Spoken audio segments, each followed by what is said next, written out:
আমার আল্লাহ রাব্বুল আলামিন বলেন, যখনই তোমরা আল্লাহর গজবের শিকার হবে, আল্লাহর আযাবে পতিত হবে, তখন তোমরা তোমাদের রব আল্লাহর কাছে জীবনের সমস্ত গুনাহ থেকে ক্ষমা চাও। বলেন সুবহানাল্লাহ।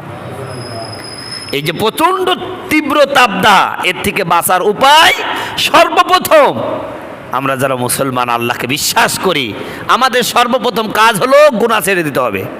কি ছাড়তে হবে? কথা কন না কে? গুনাহ ছাড়তে হবে। আল্লাহ পাক বলছেন, ইস্তাগফিরু রাব্বাকুম, তোমাদের রবের কাছে ক্ষমা চাও। ইন্নাহু কানা গফফারা, নিশ্চয় তিনি ক্ষমাশীল।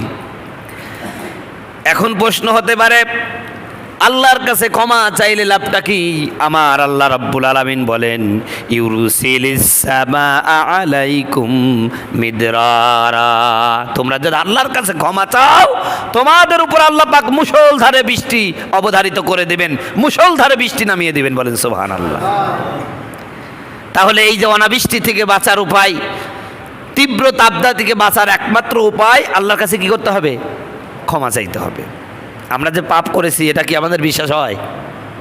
পাপ, এত পাপ করেছি যে আমরা নিজেরা যদি আমাদের পাপের দিকে একটু চোখ বুজে তাকাই, নিজেরাই লজ্জা পাই। কথা বলুন ঠিক কিনা? এই পাপ থেকে ক্ষমা চাইতে হবে।